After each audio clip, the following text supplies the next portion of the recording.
Hello, dear students. In this section, we are going to see about the next session. What are the effects of temperature and pressure on different states of matter? So, what will happen if we increase temperature or decrease temperature, or if we increase pressure or decrease pressure on different states of matter? So far, we discussed about mainly three states of matter: solid, liquids, and gases.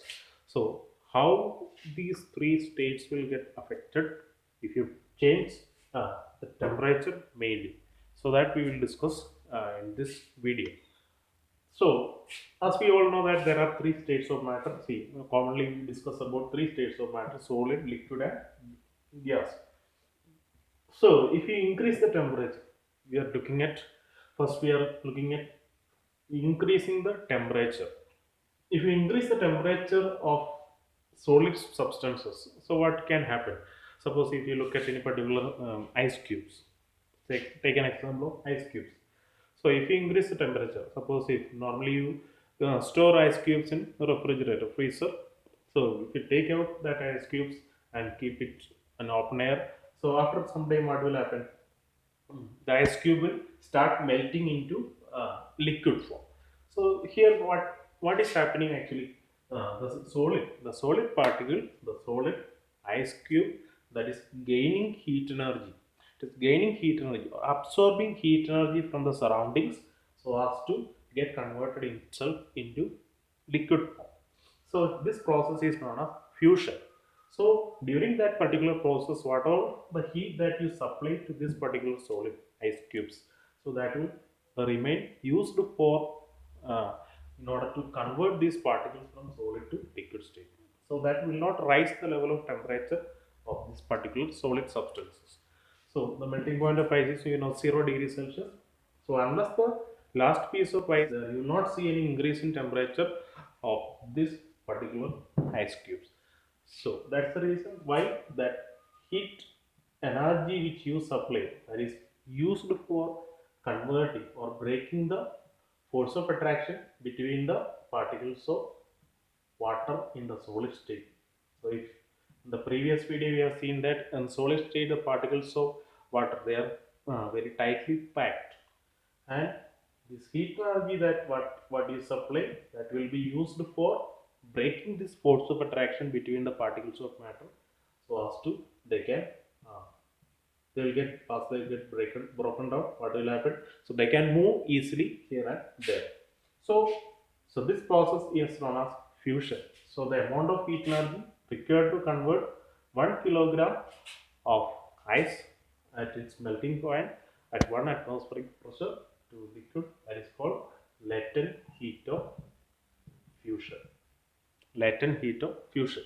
So that much amount of energy, the amount of heat energy that we need to supply. Then next, if you again supply heat energy to liquid state, what will happen? So it will slowly start evaporation, and after all, the liquid will start once it reaches the boiling point. So it will start boiling. So what is called boiling? Suppose say we know that the water boils at normally at 100 degrees Celsius at sea level. So as you go to higher altitudes, as like here, the water nearly boils at nearly 94 degrees Celsius, etc. See, what is the difference? See, here the effect of pressure also comes to play. So here the pressure is less here, so water will start boiling even at lower temperatures. So if you keep a small amount of liquid, so the amount of, suppose say 1 kg, if you take 1 kilogram of liquid water, and if you start heating it, if you supply energy in the form of heat, so if you heat the vessel, so what will happen?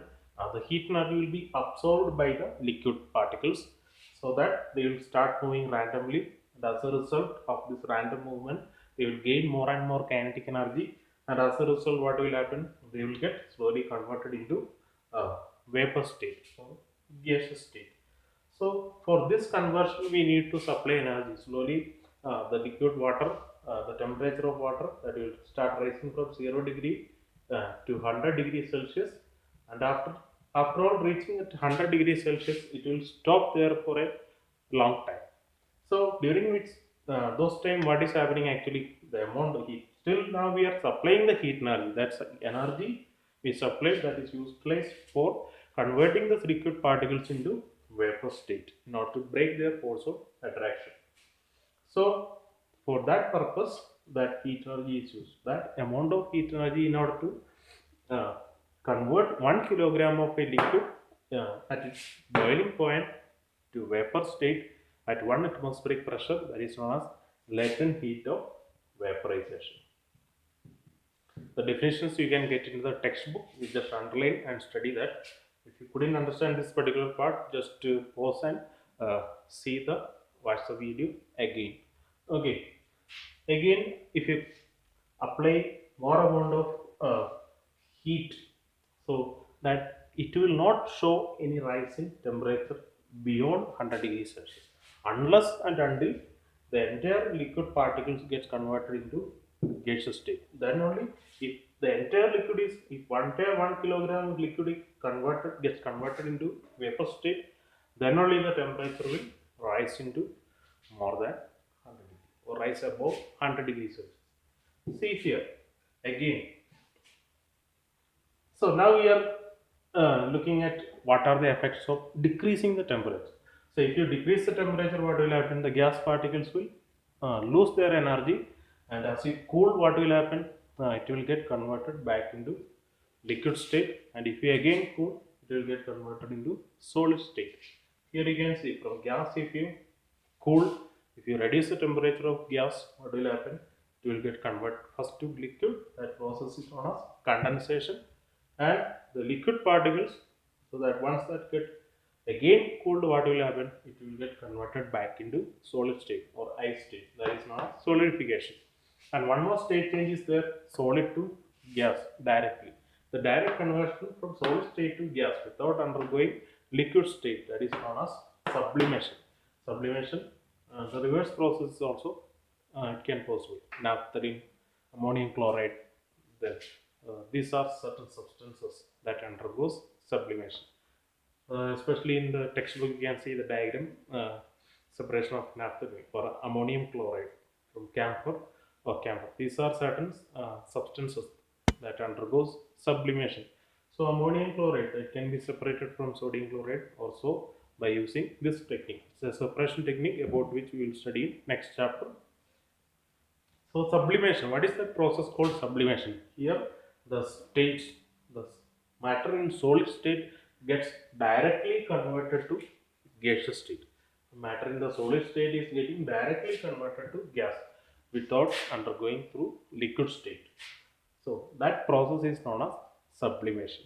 The reverse process is known as deposition in certain topic, and in the textbook it is also mentioned as sublimation. So just go through this particular process, and if you increase the pressure, you can increase the boiling point of the liquid, and at the same time, if you increase the pressure, you can liquefy gases. That's as that of a LPG. If you increase the pressure, so that the particles will get compressed together, and at the same time, if you decrease the temperature, you can you can liquefy. And if you again apply high pressure and reduce the temperature, you can even convert liquid into solid state. That means solid carbon dioxide, that is called dry gas. I hope you understood this particular part. Okay, study well and stay safe.